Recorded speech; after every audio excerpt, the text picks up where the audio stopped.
September 1950. The 20th Century Fox Corporation in the United States released a low-budget romantic comedy. Although today, 20th Century Fox is a world-renowned film giant, the actors were shocked by the frugality of the production when this film was in production. In order to save costs during the film's preparation stage, the director, Emmett, made ruthless cuts to the script until he reduced the number of speaking roles to just 11. During the filming stage, the director had to make do with what was available. Most of the shooting locations were indoors, and extras, set designs, and props were kept to a minimum. One of the lead actors later recalled, "If the director had a gun, I doubt we would have gotten paid." However, this low-budget film, despite its limited resources, achieved enormous success upon release. It not only entered the top 100 box office list for that year, but also received nominations for Golden Globe Awards for Best Supporting Actor and the Academy Award for Best Supporting Actor, as well as Best Screenplay and more. The primary reason for this tremendous success was not only the dedicated direction and hard work of the cast, but also because the plot was highly captivating. After all, the main story of the film involved the decade-long pursuit of Mr. 880, the most peculiar counterfeit moneymaker who had troubled the head of the United States Secret Service. On December 1, 1937, in the early morning, Daniel Jones, a laboratory employee at the New York branch of the United States Secret Service, went to work as usual, ready to inspect counterfeit money. In modern movies, the United States Secret Service is often portrayed as an elite group exclusively tasked with protecting the president. However, the agency was originally established to combat counterfeit currency. During the Civil War, both the Union and the Confederacy sought to disrupt each other's financial systems by producing counterfeit money. By 1865, one-third of the currency in the Union was counterfeit, printed by the Confederacy. To safeguard the financial markets, President Lincoln established a special unit dedicated to countering counterfeit currency, which later became the prototype for the Secret Service. In the following years, due to shortages of personnel in other federal agencies, the Secret Service was called upon for various tasks, such as capturing thieves, tracking down drug traffickers, and even handling rodent infestations in cities. It became an all-purpose agency, but its primary duty of safeguarding financial security remained unchanged. Countering counterfeit currency was always a crucial part of the Secret Service's work. Therefore, Jones' laboratory was responsible for authenticating genuine or counterfeit currency, and every day, counterfeit money collected from various locations in New York was sent there. On this particular day, Jones found an envelope on his desk containing a new counterfeit bill. When he opened the envelope, he was surprised. It had been years since he had seen anything like this. Who would be foolish enough to produce a $1 million counterfeit bill? It was well known that counterfeiting was a high-risk, high-reward venture. Counterfeiters typically pursued maximum efficiency, so they focused on producing bills with the highest denominations. However, this counterfeit bill seemed to completely disregard the materials used. Genuine US dollar bills were made from a blend of cotton and linen pulp to deter counterfeiting. In contrast, this counterfeit bill appeared to be printed on the cheapest, easily accessible printing paper, which felt only slightly sturdier than tissue paper. Another critical aspect was the printing materials. While the technology of the time was less advanced, genuine dollar bills were printed with special inks using a meticulous process. However, this bill completely ignored all anti-counterfeiting measures in printing. The image on the bill was so rough that Jones suspected it might have been directly photocopied from a photo. The ink used was also the cheapest available. Due to the rough craftsmanship, the portrait of Washington on the bill was incredibly blurry, making his expression almost comical. But what was even more outrageous was that this bill misspelled George Washington's name. Such an error was something only an American would make. Compared to this mistake, issues like blurred serial numbers, incorrect fonts, angles, or hardware errors were minor problems. Seeing this puzzling bill, Jones made a reasonable judgment that it was likely a prank by some child and not the work of professional counterfeiters. However, as a laboratory member, he couldn't make such a qualitative assessment, so he reported it following standard procedures. His report stated that it was a new type of counterfeit with a low denomination and crude craftsmanship. Following this, Jones classified it as counterfeit number 880. As the work process continued, Jones' inspection report eventually landed on the desk of Frank Wilson, the director of the United States Secret Service. During this time, all agents, including Director Wilson, believed that it couldn't possibly be the work of professional criminals. Nobody would bother counterfeiting $1 bills, especially in such a clumsy manner. This was surely the work of a mischievous child. Wilson, who enjoyed a prestigious reputation in the U.S. Secret Service, was highly respected both for his position and his previous work with the Internal Revenue Service, where he had managed a significant case involving a man named Al Capone. Therefore, after Wilson's classification, the U.S. Secret Service paid little attention to counterfeit number 880, dismissing it as a child's prank. However, over the next month, the Secret Service began to receive more of these $1 counterfeit bills, equally poorly made and frequently used in various stores around the city. Although the frequency and monetary amounts were low, and they caused almost no financial damage, they were consistent. This continued for 6 months, and by June 1938, the quantity of these $1 counterfeit bills had accumulated to nearly 600, with a steady supply to the market. If this were indeed a prank by some child, they must have been extremely persistent and financially challenged. During this time, agents from the New York branch had diligently investigated the counterfeit bills, but they had found no trace of the creator, Mr. 880. There were no leads, and it was clear that this was not just an ordinary criminal act. It required a strong response. In June 1938, James Malone, a senior agent of the United States Secret Service, issued a directive that brought together elite agents, technical experts, and bank representatives from the New York branch. They gathered to investigate the mysterious case of the $1 million counterfeit bill.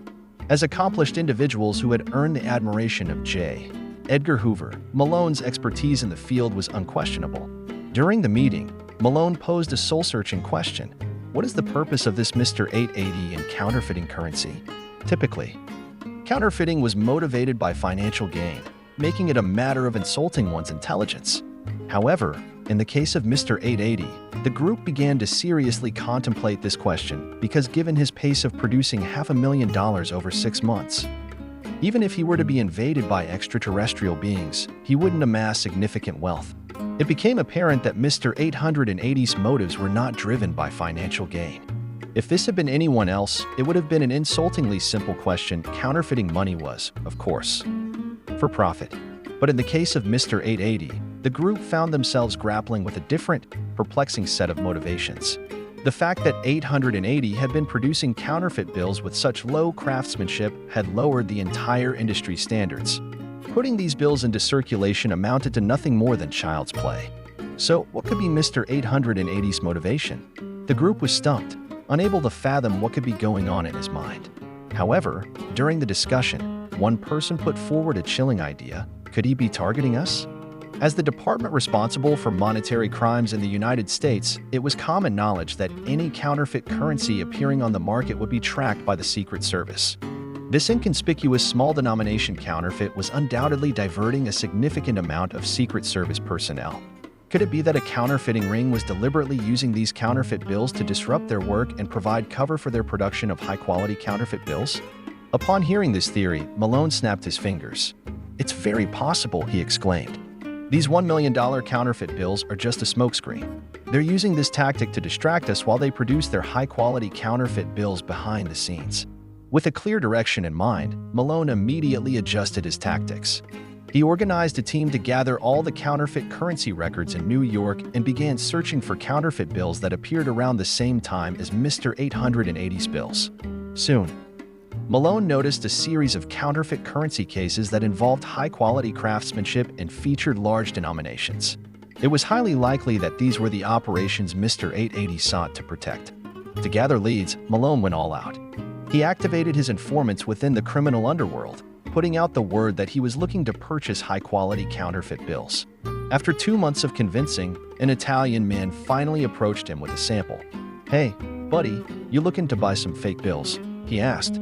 "I've got an inside source who can get him." The Italian man presented Malone with samples for inspection, and sure enough, they were the high-quality counterfeit bills Malone had been pursuing. Without hesitation, Malone ordered his informant to prepare for a meeting. In preparation for the meeting with the informant, Malone took precautions to ensure that their encounter remained covert. He knew that this could be a critical opportunity to gain insights into the operations of the counterfeiters and potentially track down Mr. 880. The stakes were high, and Malone was determined to make the most of it. The meeting took place in a discreet location, away from prying eyes. Malone's informant, the Italian man, arrived with a sense of caution in the air. They exchanged pleasantries and talked about the weather, masking the true purpose of their meeting. Then, Malone steered the conversation towards the counterfeit bills. He feigned interest and inquired about the source. The Italian man, trusting Malone to be a prospective buyer, began to share information about the counterfeiting operation. He explained that the bills came from a group known for their meticulous craftsmanship. These counterfeiters were experts who took great pride in their work, producing counterfeit bills of superior quality. They operated quietly, flying under the radar, and had a reputation for never getting caught. As the conversation progressed, Malone's informant revealed that the counterfeiters had a system in place for distributing their counterfeit bills. They used intermediaries to launder the money, making it difficult to trace. Malone carefully listened, absorbing every detail. He knew that this information could be invaluable in their pursuit of Mr. 880. After gathering as much information as possible, Malone ended the meeting and thanked the informant for his time. It was clear that they had uncovered a significant lead in their investigation. Armed with this new knowledge, Malone and his team could now work to unravel the intricate web of the counterfeiters' operations and, hopefully, identify Mr. 880. The investigation into Mr. 880 had taken a crucial turn, and Malone was determined to bring the counterfeiting ring to justice. The challenge was far from over, but with the information they had obtained, they were one step closer to solving the mystery behind the enigmatic Mr. 880 and his unconventional counterfeit bills. In October 1938, the undercover agent and the counterfeit money dealer met at a coffee shop in New York. Instead of immediately discussing the counterfeit money, the dealer inquired if the undercover agent was interested in making some extra money. Aside from counterfeit money, they occasionally engaged in other illicit activities in private, such as assisting women in getting rid of their husbands to collect insurance money, and so on. The pursuit of counterfeit money led to the discovery of a murder case. After a few days, Special Agent Malone organized a raid. Upon apprehending the counterfeit money gang, they discovered that this group had also been involved in at least 21 murders over the past 6 years to fraudulently collect insurance money. This shocking revelation sent shockwaves throughout the United States, and all the suspects were sentenced to death. Malone and his team received commendations for their work, but Malone couldn't be happy because he realized that the capture of the Jia Chow gang had not affected the appearance of the billion-dollar counterfeit notes in the market. Malone believed that the criminal gang he had apprehended might not be the mastermind behind 880. He quickly identified another counterfeit money gang, and in March 1938, this gang was also completely apprehended with over 100,000 counterfeit notes seized.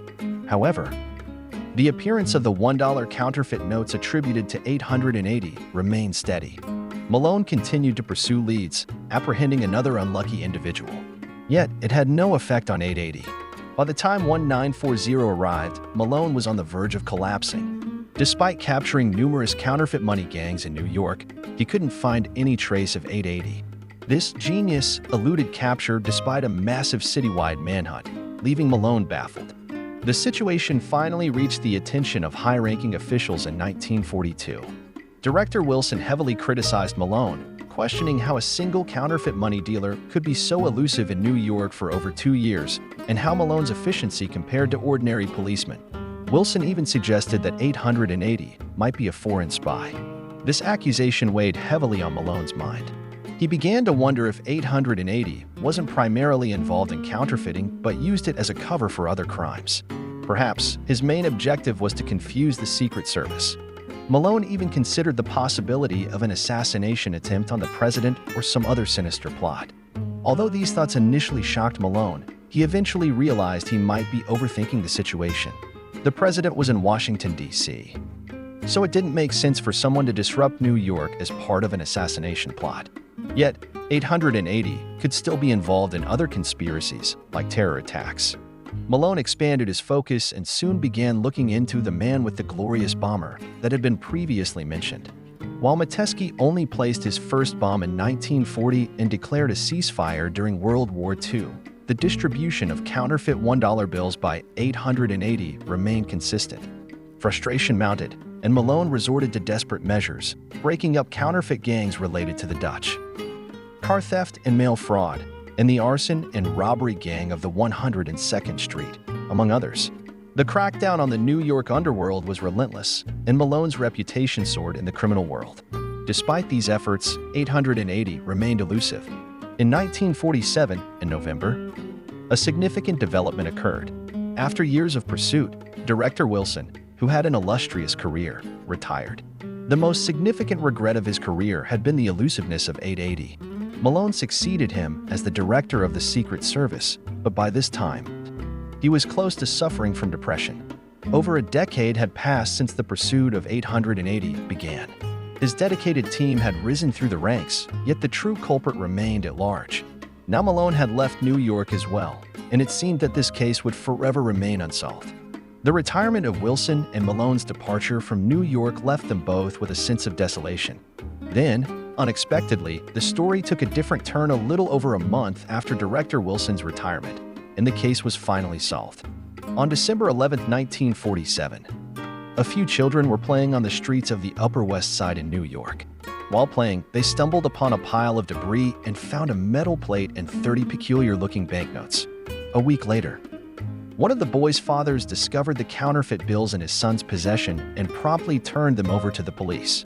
The Secret Service's Counterfeit Division examined the counterfeit money and was astounded to find that it was the work of 880, which was different from what they had expected.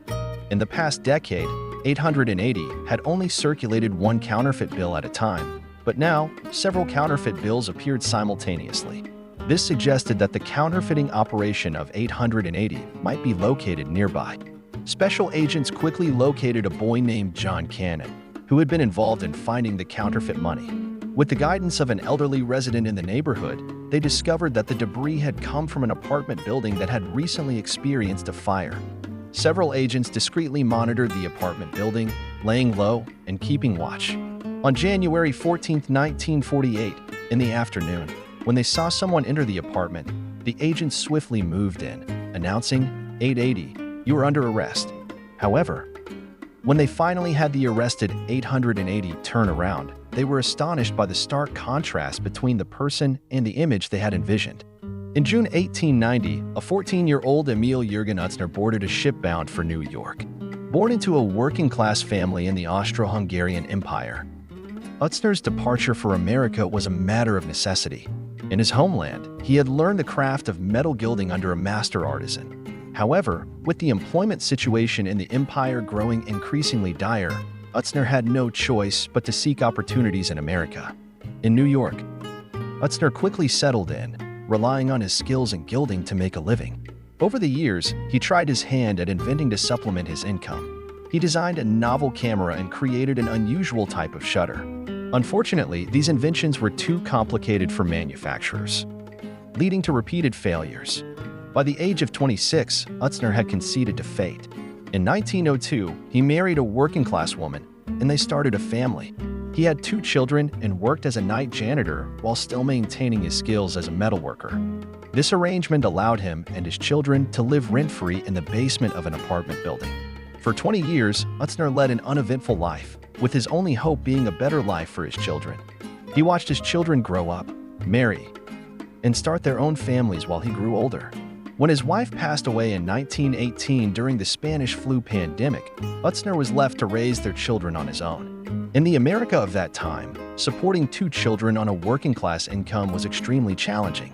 To make ends meet, Utzner worked as a maintenance man in an apartment building while moonlighting as a night janitor. This allowed him and his children to live rent-free in the basement. By 1937, at the age of 61, Utzner had lost his hair, and he had only a few teeth remaining. He decided to retire. But with no retirement savings to rely on, he rented a modest apartment and started collecting scrap to supplement his income. However, he quickly realized that his meager earnings from scavenging would not sustain him for long. To avoid ending up on the streets, he needed to find a way to earn money quickly. Utzner assessed his skills and realized that he possessed knowledge of metalworking and had some understanding of photography due to his earlier inventions. With these skills, he decided to try his hand at counterfeiting. In November 1937, he took a photograph of a $1 bill and painstakingly recreated the design on a new piece of paper. Due to the poor quality of his work, he had to manually fill in some details, including misspelling the name of the founding father. In his apartment kitchen, Utzner assembled a small printing press. He purchased paper and ink from a stationery store and began his counterfeiting operation. The following day, as he removed the first dried counterfeit bill, he couldn't help but laugh at his own creation. As an ordinary person, he found his forgery to be comically subpar. Nevertheless, he continued his efforts, knowing that the poor quality of his counterfeit money didn't necessarily make it unusable. With his newfound counterfeit money, Utzner visited a cigar store on the corner. He handed over 3 bills, 2 genuine and 1 counterfeit. Utzner received 75 cents and several cigars in return. He had made his point. The counterfeit money was being accepted. Over time, Utzner developed his counterfeiting technique, using 1 counterfeit bill among a small stack of genuine ones. This way, cashiers would not scrutinize the bills closely, and even if a counterfeit note was detected, it would be replaced with a real one without causing significant harm. Furthermore, Utzner's counterfeiting technique involved marking the locations of businesses where he spent the counterfeit money on a map. Out of a sense of morality, he believed that his actions should be respectful of the experiences of others. He kept each shop he visited in mind and ensured he didn't repeatedly target the same place. Notably, Utzner never fell into the common criminal trait of greed. He only counterfeited enough money to meet his basic needs and never printed more than he required. His counterfeit bills were rarely in circulation, and his frequency of use was limited to $10 to $15 per week. This low-profile approach kept him under the radar for a decade. In 1947, however, a sudden fire destroyed his room, and Utzner lost his counterfeiting equipment. The fire was extinguished by firefighters, but his apartment became uninhabitable. Utzner had to seek temporary refuge at his daughter's home. It was during this time that he was apprehended by the Secret Service. Upon Utzner's arrest, the special agents were dumbfounded. Over the course of 10 years, they had speculated endlessly about the identity of 880, envisioning various personas from a mad scientist to a notorious gangster. However, they had never anticipated that 880 would turn out to be an elderly scavenger. Following his arrest, Utzner was remarkably candid and even endearing. When agents questioned him about how long he had been counterfeiting money, Utzner replied nonchalantly, "About 9 or 10 years, I guess. It's been a long time." His straightforward response left the agents bewildered, but Utzner was unapologetic. He reasoned that since he had only been circulating $1 counterfeit bills and had never caused anyone to lose more than $1, there was no reason to deny his actions. Utzner's honesty and lack of remorse took the agents by surprise, and they eventually conceded that his reasoning had some validity. Utzner explained that he had counterfeited money solely to supplement his income and had no ulterior motives. He also mentioned that he only counterfeited money when he needed it, refraining from excessive printing. This approach had kept him off the radar for a decade. With Utzner's guidance, the agents found his entire counterfeiting operation. However, what shocked them even more was Utzner's lack of greed. His only intention had been to make ends meet, and he never strayed from that path. Despite using counterfeit money, his actions were never malicious or harmful. While Utzner's arrest was a significant event, it also brought a sense of closure to the Secret Service agents who had been pursuing 880 for a decade. The mysterious counterfeiter was, in reality, an elderly man just trying to get by in life. The contrast between the perception of 880 and the reality of Emil Jürgen Utzner was a revelation, leaving the agents questioning their own assumptions. As the news of 880's capture reached Washington, D.C., Director Malone, who had spent years tirelessly pursuing the enigmatic counterfeiter, couldn't help but feel a mix of emotions. After 10 years of relentless pursuit, the man he had been chasing turned out to be a humble scavenger. Malone grappled with self-doubt and a deepening sense of depression, pondering the significance of it all. On September 3, 1948, the formal trial of Mr. 880 took place in New York. The trial was presided over by Judge John Clancy. The prosecution charged Mr. Utna with 3 counts: possession of fake license plates, counterfeiting currency, and using counterfeit currency. In the courtroom, Mr. Utna admitted to all the charges with a smile, offering no defense. However, Judge Clancy proved to be an astute individual. He first dismissed the prosecution's charge of fake license plates, humorously suggesting that they should reconsider their accusation since Mr. Utna didn't even own a car, making fake plates rather pointless. Recognizing their weak position, the prosecution focused on the counterfeiting of currency. which had spanned over a decade and involved the production of more than 7,000 counterfeit notes. It was clear that a substantial prison sentence was looming. But then, Mr. Utna's appointed defense attorney began to argue on his behalf. The attorney acknowledged that while the punishment seemed legally justified, it required a closer look. Yes, Mr. Utna had indeed printed and spent over 7,000 counterfeit $1 bills. However, what about the victims? Was there even one victim willing to testify in court? The attorney emphasized that the losses incurred by any individual did not exceed $1, which, by any account, was an insignificant amount. The defense attorney further challenged the notion of having a victim at all, pointing out that there were over 7,000 instances of alleged wrongdoing. The scale of the purported victims, in itself, presented an unprecedented legal challenge. The defense attorney argued that sentencing Mr. Utna to more than 10 years in prison would be disproportionate and undermine respect for the law. He continued by asserting that the fundamental purpose of legal punishment was to restrain behavior that violated societal norms and ethics. He questioned what norms and ethics Mr. Utna had violated. Was his counterfeiting driven by greed? If so, why hadn't he counterfeited $100 bills? It was evident that Mr. Utna's actions were born out of necessity due to poverty rather than avarice. Even when counterfeiting, he showed restraint, never exceeding the $1 denomination. Why then subject such a modest and unoffending man to severe punishment, which would go against the spirit of the law? Amidst the fierce arguments between the prosecution and the defense, neither side could sway the other.